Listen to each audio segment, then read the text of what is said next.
The Revolt of Islam, Canto 5. Over the utmost hill I sped, a snowy steep. The moon was hanging low over the Asian mountains, and outspread the plain. The city and the camp below skirted the midnight ocean's glimmering flow. The city's moonlit spires and myriad lamps, like stars in a sublunar sky, did glow, and fires blazed far amid the scattered camps, like springs of flame which burst where swift earthquake stamps.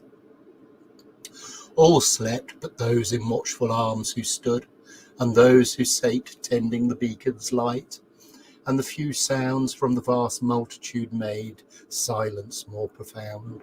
Oh, what a might of human thought was cradled in that night! How many hearts impenetrably veiled beat underneath its shade, that secret fight evil and good in woven passions mailed, waged through that silent throng, a war that never failed. And now the power of good held victory, so through the labyrinth of many a tent, among the silent millions who did lie in innocent sleep, exultingly I went. The moon had left heaven desert now, but lent from eastern morn the first faint lustre showed an armed youth. Over his spear he bent his downward face. A friend, I cried aloud, and quickly common hopes made freemen understand. I sate beside him while the morning beam crept slowly over heaven, and talked with him of those immortal hopes, a glorious theme, which led us forth until the stars grew dim. And all the while methought his voice did swim, as if it drowned in remembrance were of thoughts which make the moist eyes overbrim. At last, when daylight 'gan to fill the air, he looked on me and cried in wonder, "Thou art here!" Then suddenly I knew it was the youth in whom its earliest hopes my spirit found, but envious tongues had stained his spotless truth, and thoughtless pride his love in silence bound, and shame and sorrow mine in toils had wound, whilst he was innocent and I deluded. The truth now came upon me, on the ground tears of repenting joy, which fast intruded, fell fast, and o'er its peace our mingling spirits brooded. Thus while with rapid lips and earnest eyes we talked, a sound of sweeping conflict spread, as from the earth did suddenly arise, from every tent roused by that clamour dread. Our bands outsprung and seized their arms, we sped towards the sound. Our tribes were gathering far, those sanguine slaves amid 10,000 dead, stabbed in their sleep, trampled in treacherous war, the gentle hearts whose power their lives have sought to spare. Like rabid snakes that sting some gentle child who brings them food when winter false and fair allures them forth with its cold smiles, so wild they rage among the camp.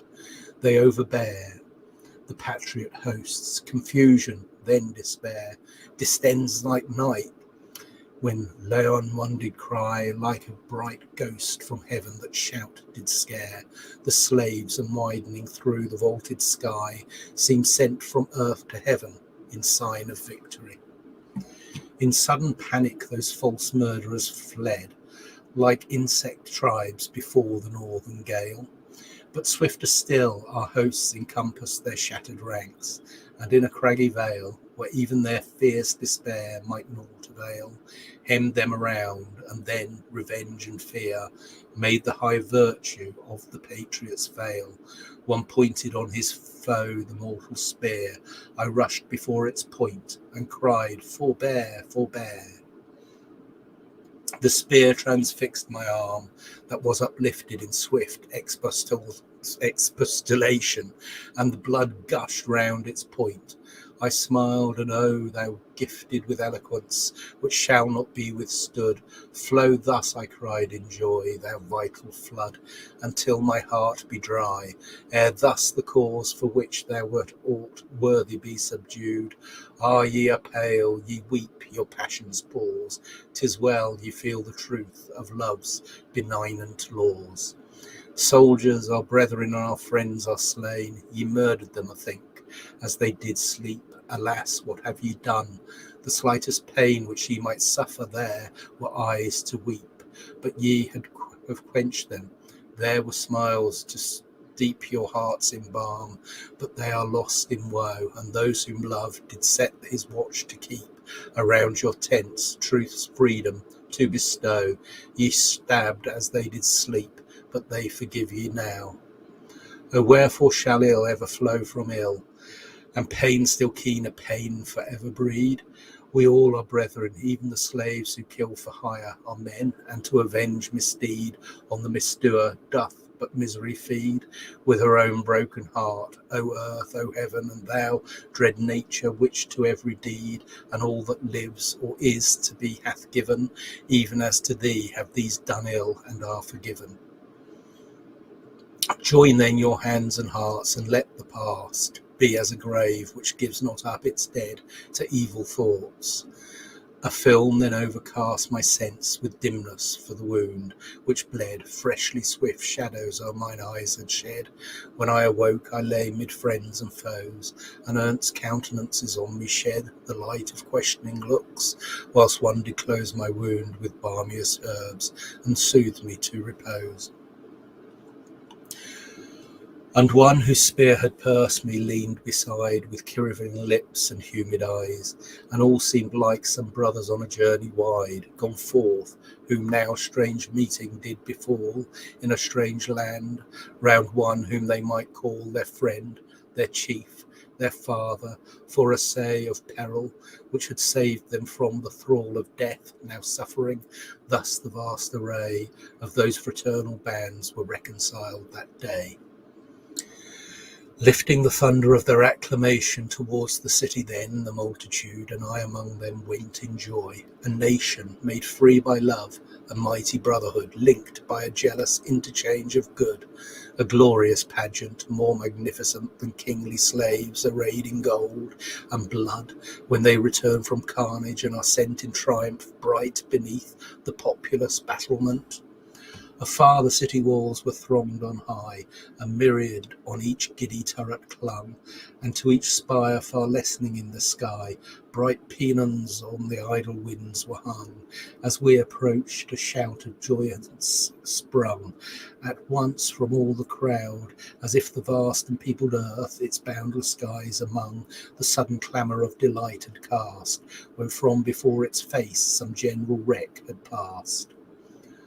Our armies, though the city's 100 gates were poured, like brooks which to the rocky lair of some deep lake whose silence them awaits, throng from the mountains when the storms are there, and as we pass through the calm sunny air, 1,000 flower-inwoven crowns were shed, the token flowers of truth and freedom fair, and fairest hands bound them on many a head, those angels of love, heaven and over all was spread. I trod as once tranced in some rapturous vision, those bloody bands so lately reconciled, wherever as they went, by the contrition of anger turned to love, from ill beguiled, and every one of them more gently smiled, because they had done evil. The sweet awe of such mild looks made their own hearts grow mild, and did with the soft attraction ever draw their spirits to the love of freedom's equal law. And they and all in one loud symphony, my name with liberty cunningly lifted, the friend and the preserver of the free, the parent of this joy, and fair eyes gifted with feelings caught from one who had uplifted, the light of a great spirit round me shone, and all the shapes of this grand scenery shifted like restless clouds before the steadfast sun. Where was that maid, I asked, but it was known of none. Leonie was the name her love had chosen, for she was nameless, and her birth none knew. Where was Leonie now? The words were frozen within my lips with fear, but to subdue such dreadful hope to my great task was due, and when at length one brought reply that she tomorrow would appear, I then withdrew to judge what need for that great throng might be, for now the stars came thick over the twilight sea. Yet need was none for rest or food to care, even though that multitude was passing great, since each one for the other did prepare, all kindly succour therefore to the gate of the imperial house, now desolate. I passed, and there was found aghast alone the fallen tyrant. Silently he sate upon the footstool of his golden throne, which starred with sunny gems in its own lustre shone. Alone but for one child who led before him a graceful dance, the only living thing of all the crowd, which thither to adore him flocked yesterday, who solace sought to bring in his abandonment. She knew the king had praised a dance of yore, and now she wove its circles, aye, weeping and murmuring, mid her sad task of unregarded love, that to no smiles it might his speechless sadness move. She fled to him and wildly clasped his feet when human steps were heard. He moved nor spoke, nor changed his hue, nor raised his looks to meet the gaze of strangers. Our loud entrance woke the echoes of the hall, which circling broke the calm of its recesses like a tomb. Its sculptured walls vacantly to the stroke of footfalls answered, and the twilight's gloom lay like a charnel's mist within that radiant dome. The little child stood up when we came nigh. Her lips and cheeks seemed very pale and wan, but on her forehead and within her eye lay beauty, which makes hearts that feed thereon sick with excess of sweetness. On the throne she leaned.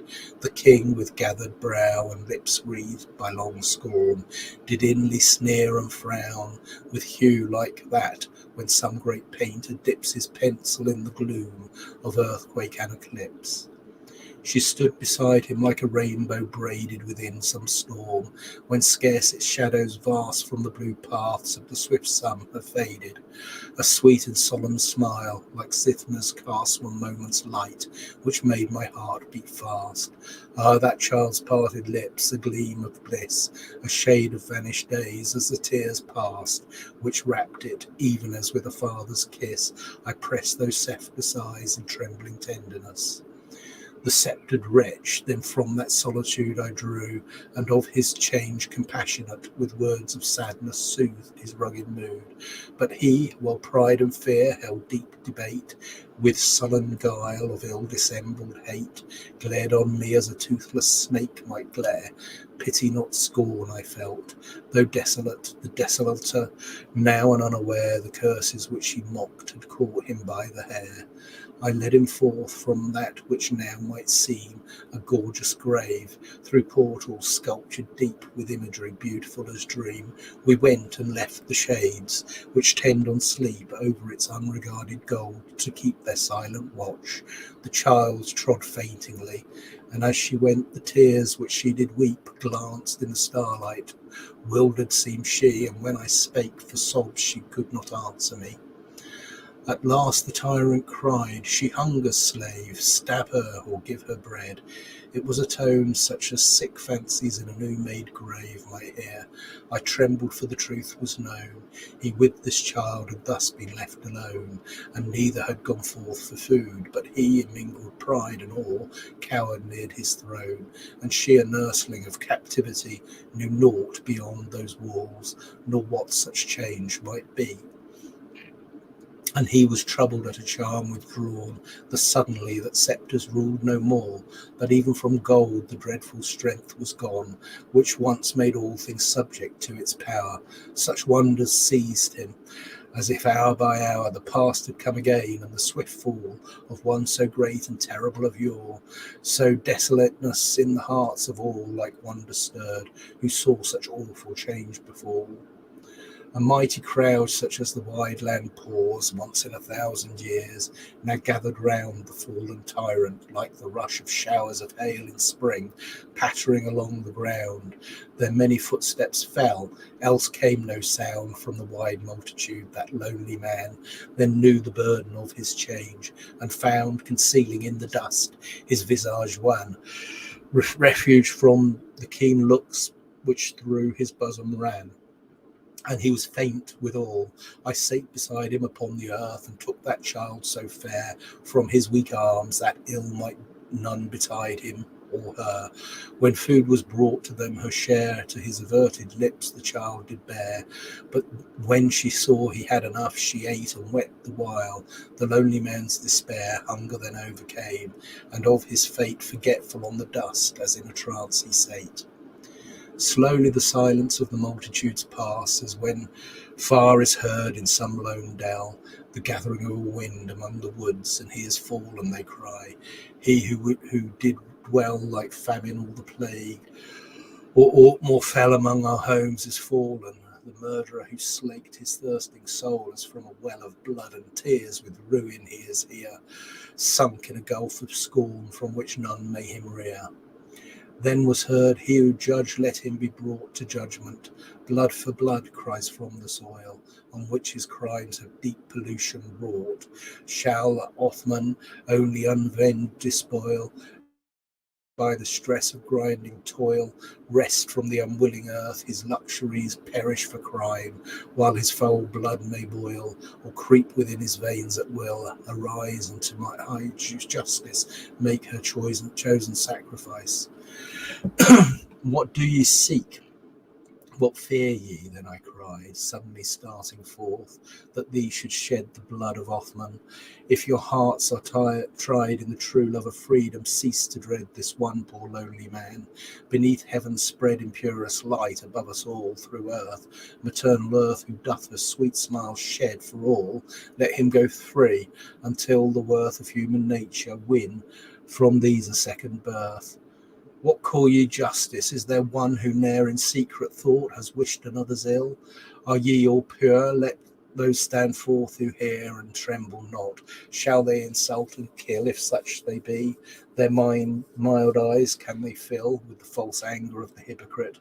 Alas, such were not pure. The chastened will of virtue sees that justice is the light of love, and not revenge and terror and despite. The murmur of the people slowly dying paused as I spake. Then those who knew me were cast gentle looks where the lone man was lying, shrouding his head, which now that infant fair clasped on a lap in silence through the air. Sobs were then heard, and many kissed my feet in pity's madness, and to the despair of him whom late they cursed, a solace sweet his very victims brought, soft looks and speeches meet.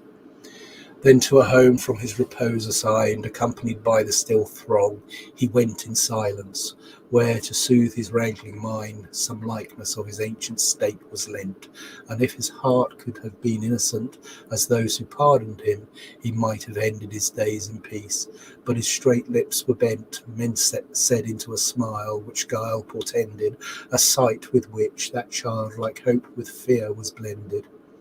'Twas midnight now, the eve of that great day, whereon the many nations, at whose call the chains of earth like mist melted away, decreed to hold a sacred festival, a rite to attest the equality of all who live.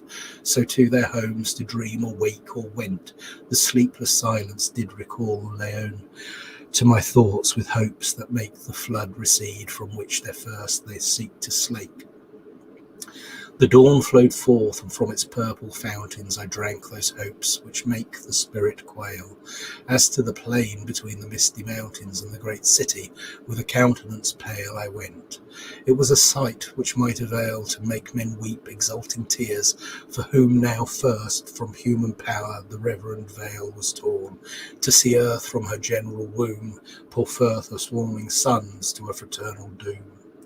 To see far glancing in the misty morning the signs of that innumerable host, to hear one sound of many made, the warning of earth to heaven from its free children tossed, while the eternal hills and the sea lost in wavering light, and starring the blue sky, the city's myriad spires of gold, almost with human joy, made mute society, yet witnesses with men who must hereafter be. To see like some vast island from the ocean, the altar of the Federation rear its pile, the mist, a work with the devotion of millions in one night created there, sudden as when the moonrise makes appear strange clouds in the east, a marble pyramid distant with steps that mighty shape did wear, the light of genius is still shadow hid far ships, to know its height the morning mists forbid. To hear the restless multitudes forever around the base of that great altar flow, as on some mountain islet burst and shiver Atlantic waves, and solemnly and slow, as the wind bore that tumult to and fro, to feel the dreamlike music which did swim like beams through floating clouds and waves below, falling in pauses for that altar dim, as silver-sounding tongues breathed an aerial hymn. To hear, to see, to live was on that morn Lethean joy, so that all those assembled cast off their memories of the past outworn. Two only bosoms with their own life trembled, and mine was one, and we had both dissembled. So with a beating heart I went, and one, who having such covets yet more resembled a lost and dear possession which not won, he walks in lonely gloom beneath the noonday sun.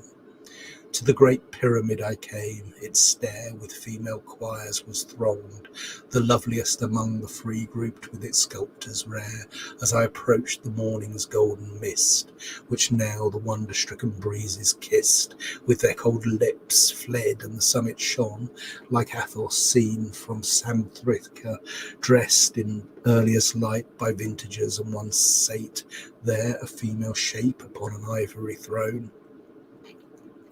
A form most like the imagined habitant of silver exaltation sprung from dawn, by winds which feed on sunrise woven to enchant the faiths of men. All mortal eyes were drawn, as famished mariners through strange trees gone, gaze on a burning watchtower by the light of those divinest lineaments alone, with thoughts which none should share. From that fair sight I turned in sickness, for a veil shrouded her countenance bright. And neither did I hear the acclamations which from brief silence bursting filled the air, with her strange name and mine from all the nations, which we, they said in length, had gathered there from the sleep of bondage, nor the vision fair of that bright pageantry beheld, but blind and silent, as a breathing corpse did fare, leaning upon my friend till like a wind, two fevered cheeks, a voice flowed o'er my troubled mind, like music of some minstrel heavenly gifted, to one whom fiends enthrall, this voice to be me. Scarce did I wish her veil to be uplifted. I was so calm and joyous I could see the platform where we stood, the statues three which kept their marble watch on that high shrine, the multitudes, the mountains and the sea, as when eclipse hath passed, things sudden shine to men's astonished eyes most clear and crystalline. At first, and I only spoke most tremulously, but soon a voice, the calmness which it shed, gathered, and thou art whom I sought to see, and thou art our first votary here, she said. I had a dear friend once, but he is dead, and of all those on the wide earth who breathe, thou dost resemble him alone. I spread this veil between us two, that thou beneath shouldst image one who may have been long lost in death. For this wilt thou not henceforth pardon me? Yes, but those joys which silence well requite forbid reply. Why men have chosen me to be the priestess of this holiest rite, I scarcely know, but that the floods of light which flow over the world have borne me hither to meet thee, long most dear, and now unite thine hand with mine, and may all comfort wither from both hearts whose pulse in joy now beat together. If our own will as others' law we bind, if the foul worship trampled here we fear, if as ourselves we cease to love our kind. She paused and pointed upward. Sculptured there, three shapes around her ivory throne appear. One was a giant, like a child asleep on a loose rock, whose grasp crushed, as it were, in dreams, sceptres and crowns, and one did keep its watchful eyes in doubt, whether to smile or weep. A woman sitting on the sculptured disk of the broad earth, and feeding from one breast a human babe and a young basilisk. Her looks were sweet as heavens when loveliest in autumn eves.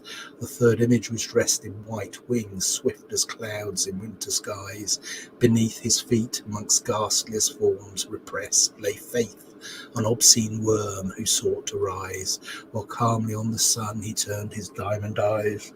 Beside that image then I sate, whilst she stood mid the throngs, which ever ebbed and flowed like light amid the shadows of the sea, cast from one cloudless star, and on the crowd that touch which none who feels forgets bestowed. And whilst the sun returned the steadfast gaze of the great image, as o'er heaven it glowed, that right had placed it ceased when sunset blaze burned o'er the isles, or stood in joy and deep amaze, when in the silence of all spirits there Laon's voice was felt, and through the air her thrilling gestures spoke most eloquently fair. Calm art thou as yon sunset, swift and strong, as new-fledged eagles, beautiful and young, that float among the blinding beams of morning, and underneath thy feet writhe faith and folly, custom and hell, and mortal melancholy. Hark, the earth starts to hear the mighty warning of thy voice, sublime and holy. Its free spirits were assembled, see thee, feel thee, know thee now. To thy voice their hearts have trembled like 10,000 clouds which flow with one wide wind as it flies. Wisdom, thy irresistible children rise to hail thee, and the elements they chain, and their own will to swell the glory of thy train. O spirit vast and deep as night and heaven, mother and soul of all to which is given the light of life, the loveliness of being, lo, thou dost reascend the human heart, thy throne of power almighty as thou wert in dreams of poets old, grown pale by seeing the shade of thee now millions start, to feel thy lightnings through them burning. Nature or God or love or pleasure or sympathy, the sad tears turning to mutual smiles, a drainless treasure descends amidst us. Scorn and hate, revenge and selfishness are desolate. 100 nations swear that there shall be pity and peace and love among the good and free. Eldest of things, divine equality, wisdom and love are but the slaves of thee, the angels of thy sway who pour around thee treasures from all the cells of human thought, and from the stars and from the ocean brought, and the last living heart whose beatings bound thee.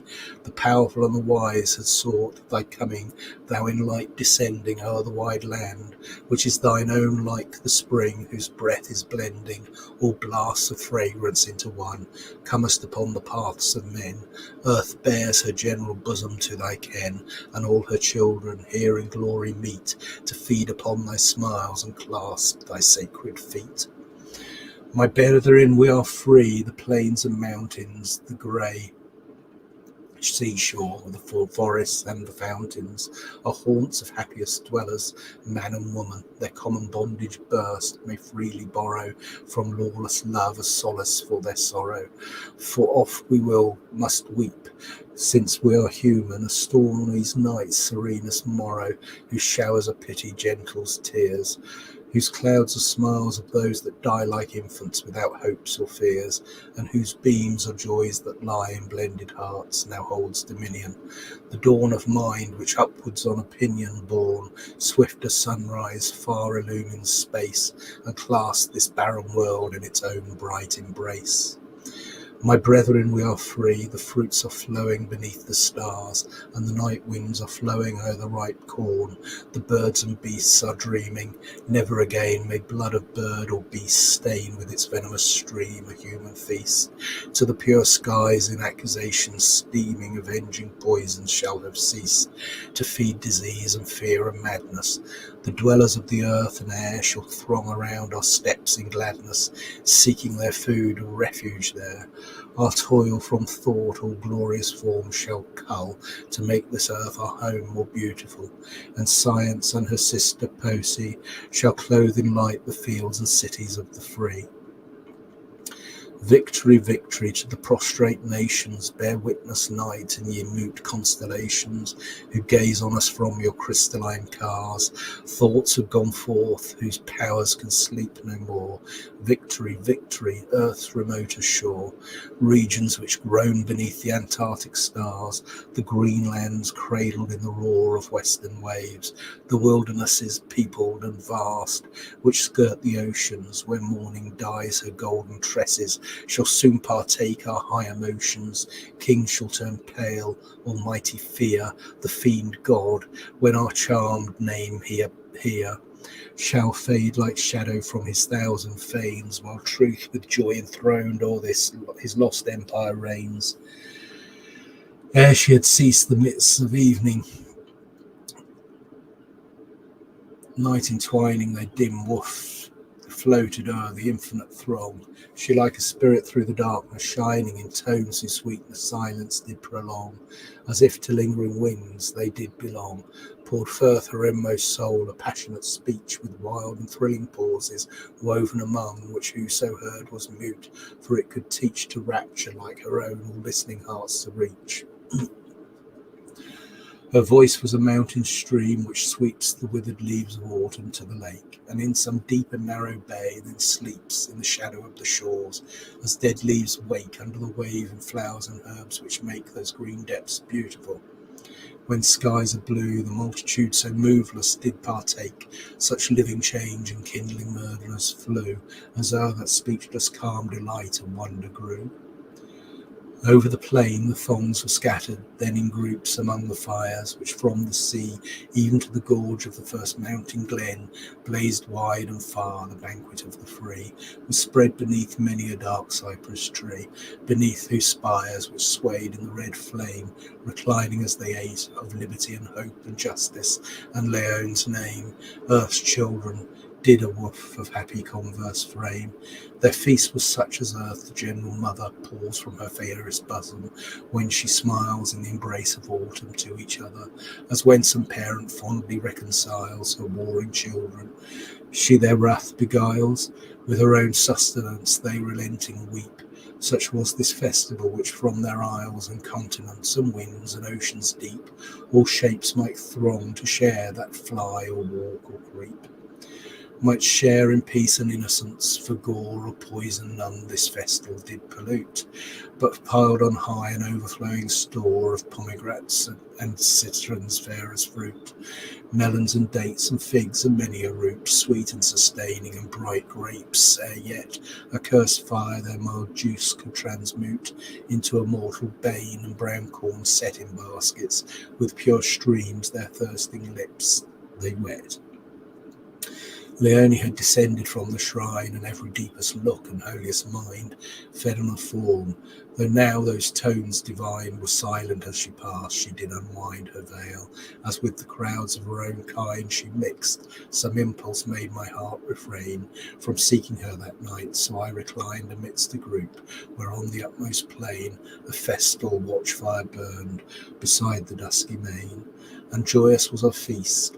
Pathetic talk and wit and harmony of choral strains, while far Orion o'er the waves did walk that flow among the isles, held us in chains of sweet captivity, which none disdains, who feels but when his zone grew dim in midst, which closed the ocean's bosom o'er the plains. The multitudes went homeward to their rest, which that delightful day with its own shadow blessed.